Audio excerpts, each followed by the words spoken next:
noches, estamos en el refugio Nomado, en la colonia de Santa María Ribera.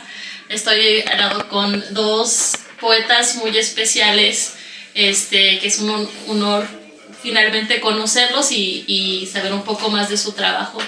Para los que están viendo ahorita, pueden decir su nombre, de dónde nacieron y las publicaciones que tienen actualmente. Bueno, ¿cómo están todos? Pues yo soy Cintia Franco. Yo nací en Tijuana, aunque yo digo que no tengo lada, yo soy de todas partes. Y llevo aquí en la Ciudad de México 5 años. Llevo una publicación que se llama En caso de tristeza, jale la palanca, que fue con la ex editorial Onda Nómada Ediciones. Y Hatsi, que es con Astrolabio Ediciones. Y ese lo saqué el año pasado. Es este libro, que pueden observar por acá. Significa semilla. Hatsi está escrito en birrárica. Y pues hablo también sobre la frontera. Y es el año pasado. Exactamente. Así es. Felicidades. Así. Yo soy Carlos Atl, soy un poeta náhuatl mestizo de la Ciudad de México. Escribo y recito en náhuatl, en español, hago spoken word, soy parte de la Asociación de Escritores de México. Pues tengo varios libros, como 7 libros, pero todos mis libros son extendidos, es decir, la obra de arte no es el libro mismo, sino el libro solo es una partitura de los poemas que yo digo en voz alta, ¿no? Lo mío es el spoken word. Y bueno, pues este es uno de los más recientes, se llama Sin un freno que detenga este Cadillac. Son mis experiencias de poeta joven, como de los 21 a los 25. Vienen muchas aventuras, así que si se quisieran enterar de la generación que nos llaman actualmente la generación de poetas aullantes, pues aquí se pueden dar una empapada de las anécdotas de poetas locos juveniles. Claro. Sí, en general nos dedicamos al spoken word, pero hemos hecho performance, hemos hecho teatro, hemos presentado obras para niños, también damos talleres, entonces somos multifacéticos, todo en torno a la palabra para vivir de esto con dignidad. Y por eso tenemos un proyecto que se llama Centro Transdisciplinario de Poesía y Trayecto AC. Y lo creamos también en 2015, junto con 2000, bueno, nació en 2011 como colectivo y luego se volvió asociación civil. Entonces en 2011 les puede contar Carlos, y luego yo cuando entré fue como en 2014-2015 que estaba Carlos Barraza. Y pues cuando ya nos fuimos a hacer, es cuando como que decidimos tomarlo como algo profesional que nos diera pues para vivir, ¿no? Para vivir y desarrollamos muchos proyectos enfocados en fomento a la lectura. Para niños, para jóvenes, no significa que solamente fuera como como ya por querer vivir de algo, ¿no? Sino es porque nos apasiona, ¿no? Porque es lo mejor que podemos hacer, la verdad. Creo que bueno, en lo personal yo creo que soy muy autista para otras cosas. Entonces, me desespero en las maquilas, entonces como que prefiero estar aquí, en esta chamba de la poesía. Y tenemos poesía y trayecto. Sí. Y el nombre Atl, ese es tu apellido.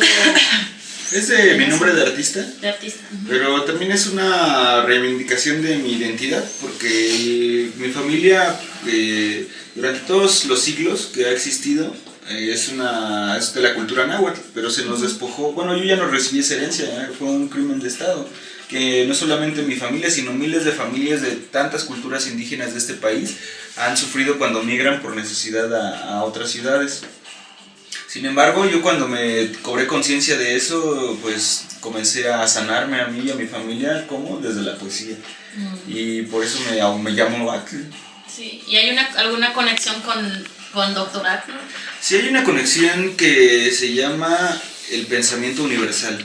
¿Qué significa eso? Que algo que yo anhelaba en mi espíritu sin saber de ello, me trajo a eso. Entonces, el día de hoy nosotros aquí en Santa María la Ribera tenemos un espacio que se llama Locatl. Ese nombre no se lo pusimos nosotros, o sea, se lo puso la gente que lo ha llevado desde hace tiempo, y porque está en la calle Dr. Atl, justo enfrente de la casa donde vivía el Dr. Atl. Entonces es un accesorio, es un local, le pusieron Locatl. Luego nos conocieron, nos dijeron, hey, vengan aquí a hacer todo, no nos tienen que pagar nada, se los ofrecemos. Ángel Vadillo, que es nuestro amigo vecino que lo ofrece. Pues es una coincidencia universal de las cosas que tú llamas desde el corazón, aunque no sepas que va a venir. Y Cintia, tú ¿cómo llegaste al performance? Me gusta mucho la pregunta porque yo creo que ya viene de nacimiento. Yo me acuerdo desde chiquita ya pasando a los escenarios hablando en inglés dirigiendo todo porque aprendía rápido, ¿no? Todas las cosas, pues por si en Tijuana hablamos en Spanglish todo el tiempo. Entonces como que ya venía de en mi sangre, pero cuando me di cuenta de eso fue oficialmente Casa de Huéspedes, ¿verdad? Fue en 2014 me parece, que fue aquí en Tlatelolco, en la UBA. Me invitó Miguel Santos, que también es poeta, a hacer un performance como tal, la primera vez, que era con guión, aprenderme un poema y musicalizarlo. Entonces de ahí como que empecé a agarrar el oído para poder empalmar un poema en la música, ¿no? Sí. Y era presentar un acto donde cada uno hablaba de su raíz. Yo en mi caso usé sombrero norteño y todo kitsch, ¿no? Así como muy Tijuana. Y dije 2 poemas de memoria. Entonces fue la primera vez, pero sentía que naturalmente, pues como que ya lo sabía, ¿no? He entrado como 2 veces a clases de teatro, de lenguaje de señas, he estado la verdad ni me acuerdo, o sea, realmente no he tomado mucho de performance y teatro, ha sido más práctica. Como que nuestra vida, creo, en general es muy práctica y autodidacta. Todo lo que sé lo he aprendido escuchando y viéndolo.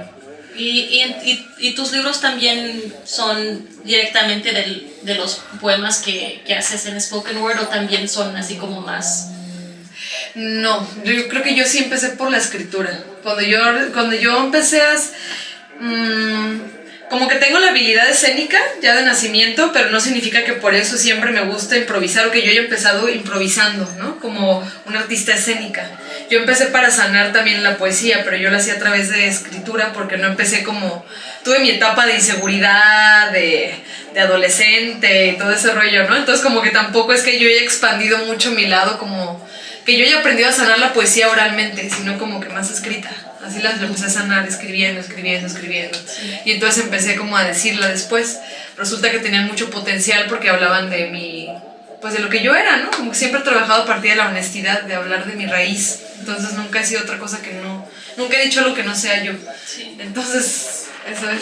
Y Carlos, ¿tú cómo llegaste a la poesía? ¿Cuáles son los escritores, los poetas que te llevó a animarte a escribir?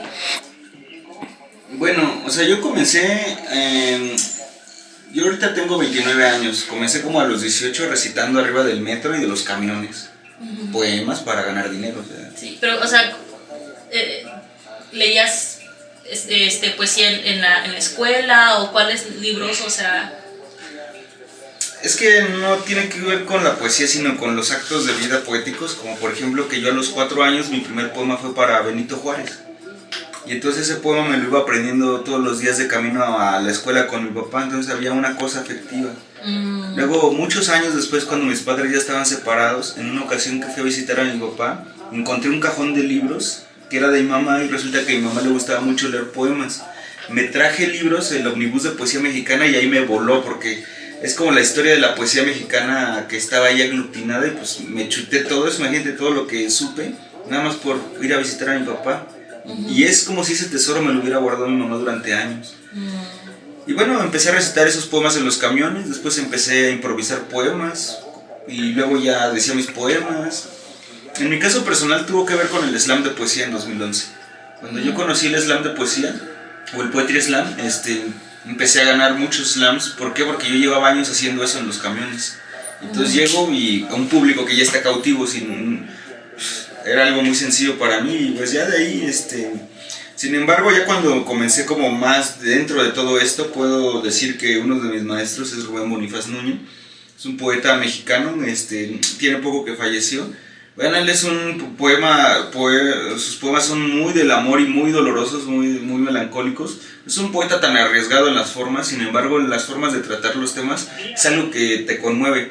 También está, por ejemplo, la poeta Jen Karen, que es una poeta de San Luis Potosí, es una ciudad cercana. Y yo en un momento de más joven, en esas tristezas terribles, pues leí uno de sus poemas de un libro que se llama En el Club de la Tristeza.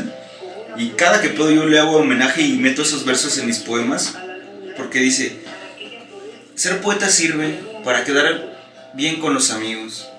Ser poeta sirve para desear salir de viaje sobre las hojas secas del otoño. Pero sobre todo ser poeta sirve para vivir y morir con elegancia, aún en la miseria y el hambre. Y cuando tú eres un joven o una joven que nadie te cree que lo tuyo es la poesía y alguien desde un libro desde hace años te escribió eso para ti, o sea, yo sentí un amor muy grande por alguien que estaba pensando en alguien como yo. Por eso el día de hoy nuestro proyecto de Poesía y Trayecto involucra a Voces Flamantes, que es una beca para jóvenes creadores de 14 a 21 años, porque nos interesa que esos pequeños jovencillos, jovenzuelas que están iniciando se sientan cobijados, porque nosotros nadie nos lo dio. Sí. Y Cintia, tú que creciste en la frontera, en Tijuana, ¿cuál ha sido tu relación con la poesía de la tradición chicana? Yo creo que no. Yo ahorita, por ejemplo, no te podría mencionar ni siquiera un autor, porque no empecé precisamente leyendo chicano. O sea, era algo de nacimiento. Así nada más hablábamos en Spanglish todo el tiempo. En todo caso, lo aprendía del mal pronunciamiento de mis tíos, de mi mamá, ¿no? De Parking, la Winnie, USB, ¿no? O sea, como todo hablábamos así mezclado. Y yo empecé escribiendo porque así hablo. O sea, no porque yo me haya inspirado en poesía chicana. Sin embargo, hay autores que recientemente los he estado... Claire, creo que se llama, la conocí en San Miguel de Allende recientemente, no recuerdo su apellido, pero esta poeta también va mucho, o creció es de México, pero creció un tiempo en Estados Unidos. Claire algo, no me acuerdo su nombre, y ella escribe mucho así también mezclado, ¿no? Y los temas que normalmente hablamos es como una mezcla entre la comida, como la comida de allá o la comida de acá, como beans o frijol o cosas que hay allá y no hay aquí, o sea, como hablando gastronómicamente, o de la negritud, racismo, migración, son los temas frecuentes también en la poesía chicana.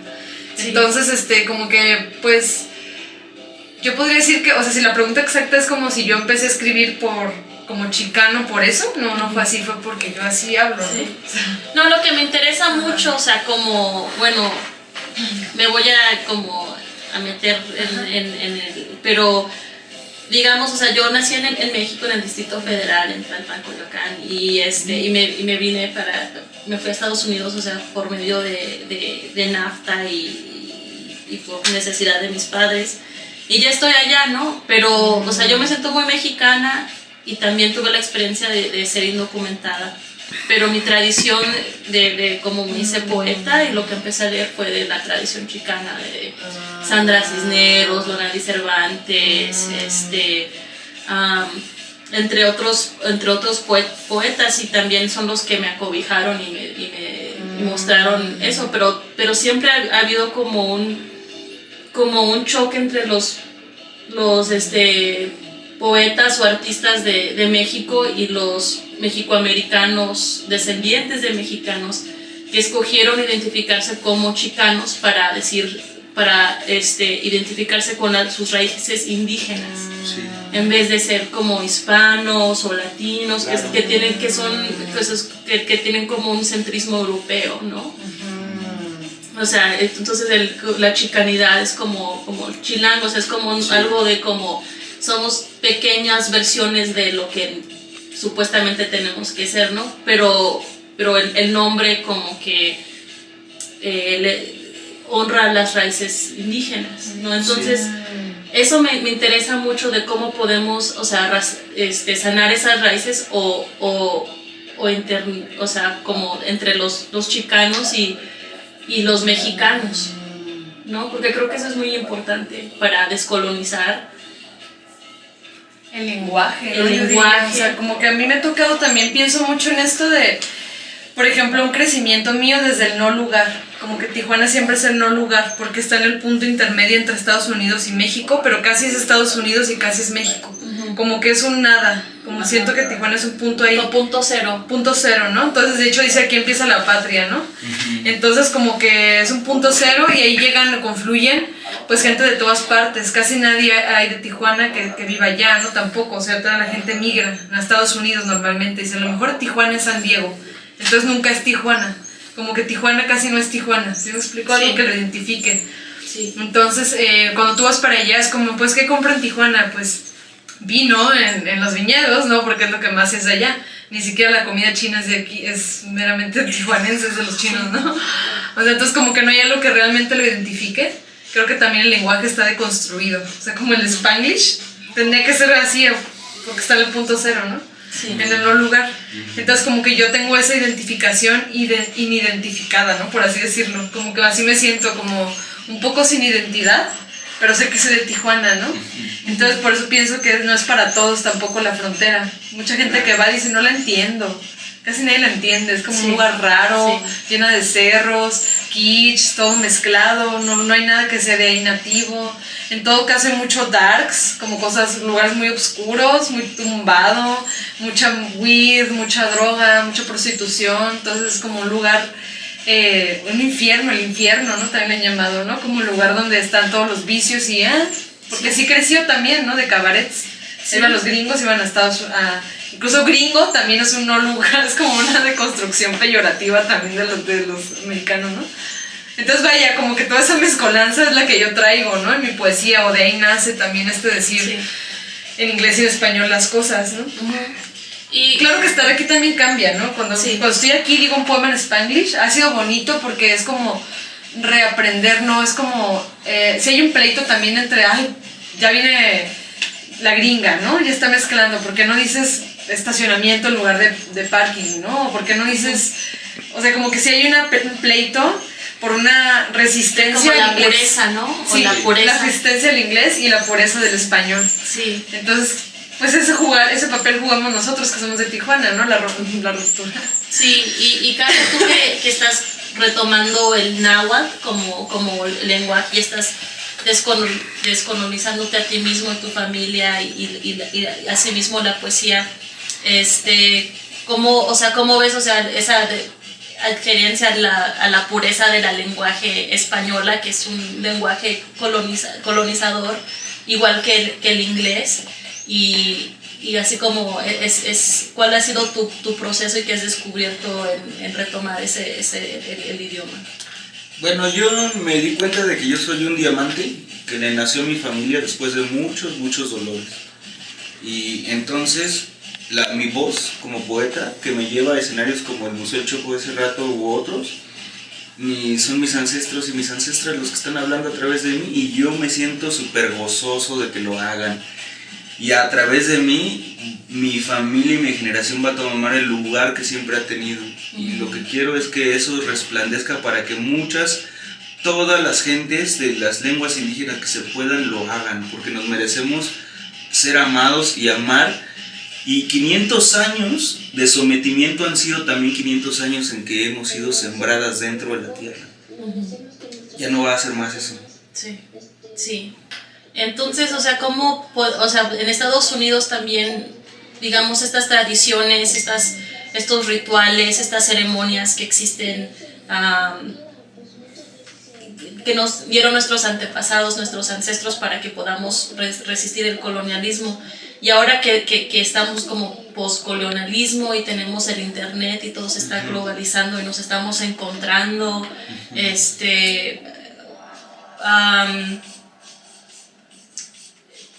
conectando creando comunidad, que es algo, creando barrio, ¿no? Sí. Y creando espacios para gente joven que está como tratando de encontrar ese puesto. Y también este concepto muy nuevo, no tan nuevo, pero de descolonizamiento en tiempos de globalización, ¿no? Sí, pues... ¿Dónde está el papel de la poesía y del poeta? Bueno, nos gusta decir descolonizar y descolonizar, porque si la descolonización no atraviesa tu cuerpo, si no atraviesa el deseo de mover tu culo en tu libre albedrío, es decir, de con quién te relacionas corporalmente y afectivamente, si eso no te atraviesa, entonces sigues en la misma domesticación, o sea, porque nada más cambia de nacionalidad tu patrón.